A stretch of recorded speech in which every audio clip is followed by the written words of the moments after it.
All right, we're back in Studio K. I'm here with Carnage the Executioner, aka Terrell X, formerly known as T Swift. How are you feeling coming off that performance? Wow, wait a minute, you did some research. How do you know about T Swift? I did a little reading. I'm feeling good. I'm feeling good. Yeah, it's a little warm in here, but I tend to warm up the room a little bit.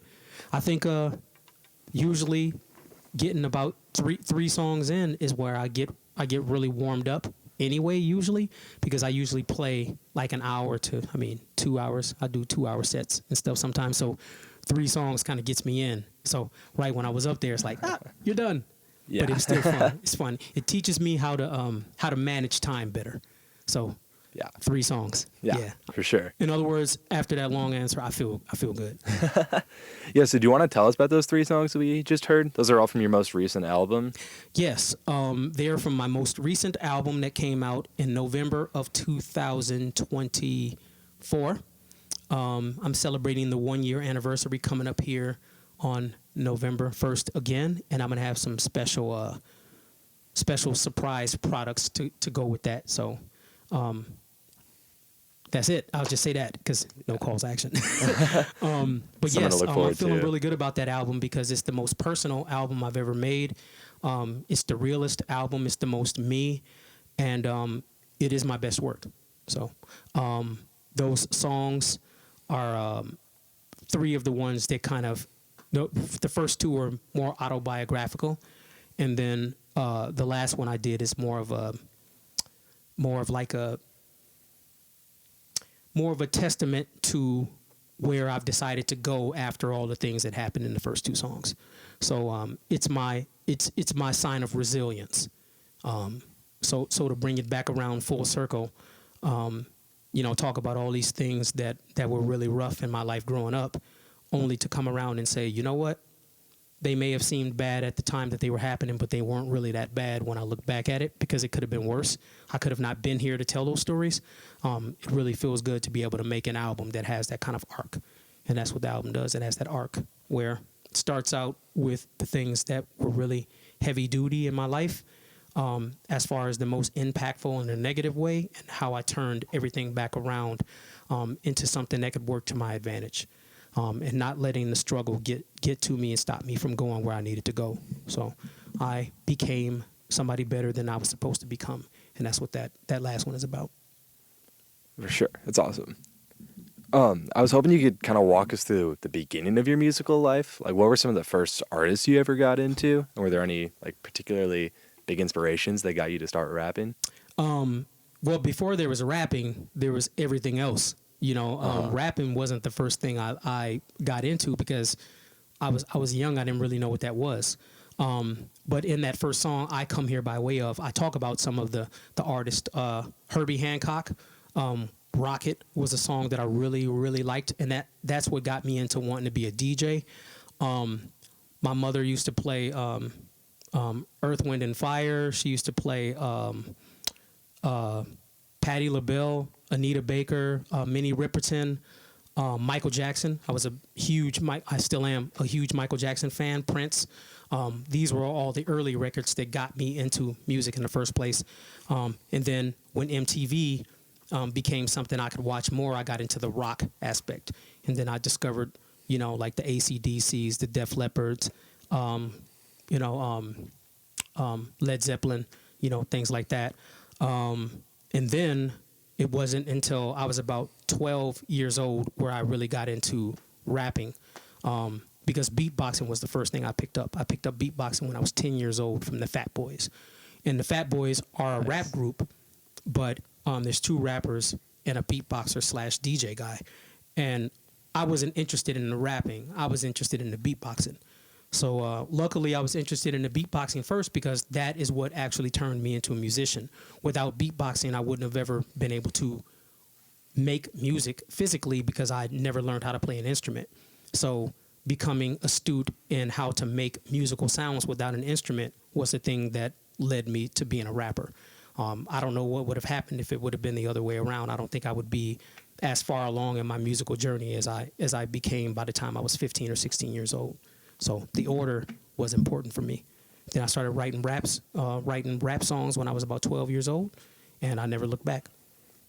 And for the raps that you were writing, were there any like rappers that like particularly influenced you Yeah, you at did. an early You did age? say tell some of your influences. Duh. My biggest influence was Public Enemy. I really, really like Public Enemy, and to this day, I still like Public Enemy.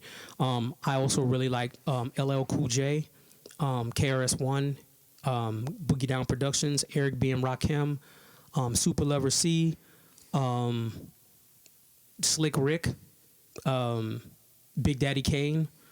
These were all rappers that helped me develop the style that I ended up having. So I'm like a goulash. We can say goulash because we're in the Midwest. You know, somewhere else like down south, I would have said a gumbo. Yeah. But we're in the Midwest, so goulash. I'm a goulash of all the different artists that I grew up listening to, and a lot of those rappers I mentioned are part of my rap DNA, my flow DNA. For sure. So all essentials. Mm-hmm. So as for the local like rap, my understanding is that you have a university area connection because your bandmate in Ill Chemistry, you both met in Dinkytown. Is that true? Yeah, I used to work with somebody back in the days. We all met. I mean, at that time, all the rappers, hip hop artists who were coming up met at the same place.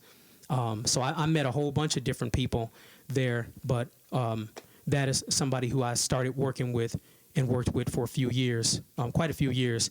And then, but the person that I was mainly influenced by with the work I was doing was Idea. You know, Idea was the one who really, once him and I became friends, we were inseparable. So even though we didn't officially make an album together, we did a lot of songs and a lot of shows together. That would probably be my most influential collaboration. And if you were reading Wikipedia, whoever's keeping up with my Wikipedia is not keeping up with it correctly. There's a lot of info they're missing on there. And if they had it on there, they would have had to include Idea as one of the biggest collaborators who I had the privilege of being able to call my brother. So there was that one that you meant. There was Ill Chemistry, but then there was Idea, and that's who right there. But yeah, Good to know. Rest in peace. Rest in peace to the best. In 2004, you formed Hecatomb Records. Am I saying that right? Hecatomb. To release your Carnology Volume 5 mixtape. Mm-hmm. Point five. Point five. The Carnology Volume .5 EP. Okay. Yeah, it was a whole bunch of weird angles, but it was like a 14-song mixtape that I called an EP, but it's not even it wasn't even a full volume. I called it .5. You know, I was being elusive on purpose because I wanted that to be the very, very beginning of my solo career, implying that I had a lot more bigger steps to take. So that was the first thing I put out as a solo artist, and selling a lot of those made it so that there was a demand for an album. And when I finally made an album, people were ready for it because they waited so long for that first initial thing that came out, which is the Carnology. That was a fun little piece. If you have that one, you got a piece of Minnesota underground hip hop history. Just don't play it for your mom. I'll say that. And then over the last few years, you've put out a few other releases on the label, including some comps with rappers from like around the country, even some from Europe. Is that correct? Yeah, Hecatomb is a big family of people who span from here to Germany. Bunch of different artists who I met mainly on back in the days. I met them on MySpace. I think y'all are too young to know what MySpace is. A lot of people listening on here probably don't know what MySpace is. But before there was Facebook and Instagram and what is the other one, Snapchat and all that, there was MySpace. And I met probably 2/3 of the artists who became part of the Hecatomb family on MySpace. So yeah, it's a pretty big crew of very talented older energy, and I'm starting to bring some newer, younger guys in to brighten up the energy because hip hop has changed so much since we started, and I want to be able to reflect all the eras. So I'm glad you said something. Expect more from Hecatomb coming up in the next couple years. Yeah, that was gonna be one of my next a questions. rebranding, a resurfacing, I should say. Okay. Not necessarily a rebranding, but a resurfacing Sure. of the ideals that make up Hecatomb, which is using whatever happened in your life as a means of positive self-expression and trying to move people in the direction of finding their better selves. For sure. That's what I've always been about, even when I was making music that didn't reflect it. But now I'm not as much of a hypocrite as I was before. I wasn't on the mic talking about, hey, be a great person. I was on the mic talking about being the best rapper and killing everybody who stepped up in my path and all of that, figuratively, of course. But now the message is be your best self, and I'm reflecting that in the music and otherwise. So that's what Hecatomb is going to reflect once we make our resurfacing. Older and wiser is what the group will be. And even the young cats who are coming in are super wise, which is why they're down with the family too. So watch out for that. Exciting stuff. Look forward to that. So I was curious about, given your status as sort of Twin Cities hip-hop veteran, I'm curious about your thoughts on the Minnesota rap scene today, and if there's any like local younger rappers you're following. There's a lot of rappers who are out here doing the thing right now, who I got much respect for. Shout out to Righteous MC. Y'all should have him on here. He's actually my favorite. But Righteous MC. There's a transplant from Iowa who I'm really cool with, Sterling Banks. Got to check her out. Juice Lord, Nerd D. Everybody knows who Nerd D is. These are all people who are making a nice impact right now. So I think the scene is very, very, very diverse, and it really has always been, but I don't think the active demographic attendance showed it. Like when you go to a place, when you went to a venue, you weren't able to see the range and the demographic of hip hop artists who are reflected in Minnesota, and I think that's kind of changing. I think a lot of artists, and I'm going to specifically say black artists, are now starting to be noticed in Minnesota in a way that back in the days it wasn't. There wasn't that reflection. A lot of people would come to Minnesota and think that we had mostly white rappers.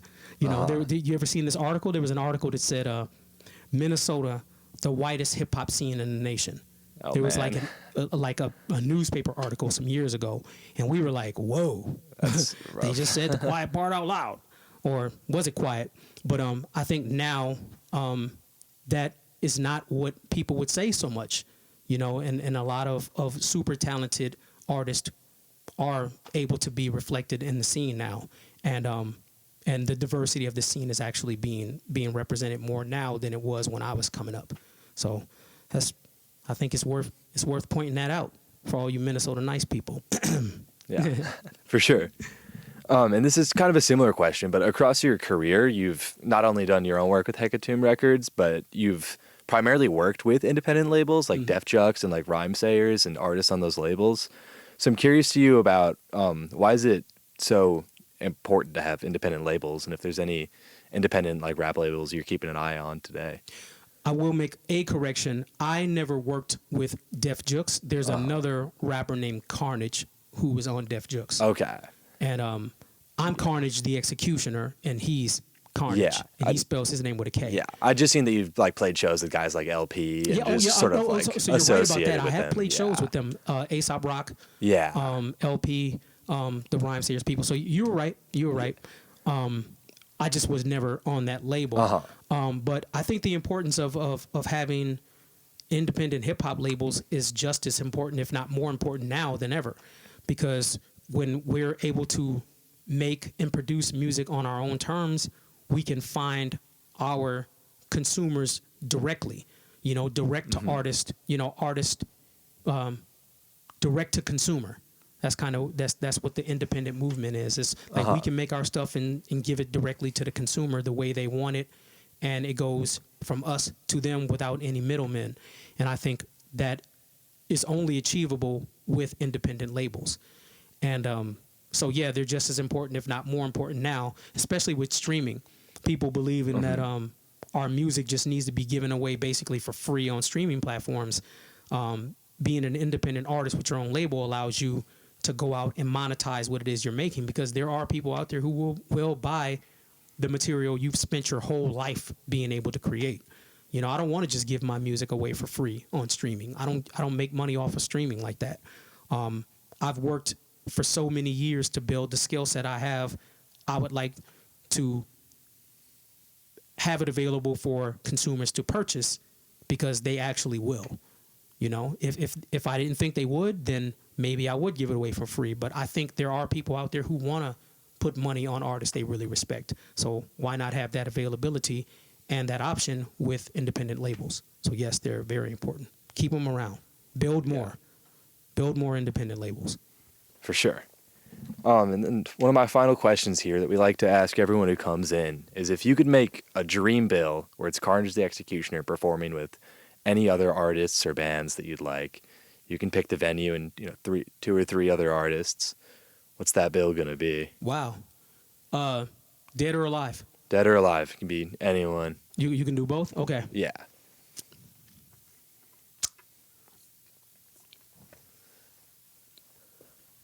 A cool concert would be Public Enemy, Tupac, Kendrick Lamar, Eminem, Pharoah Monch,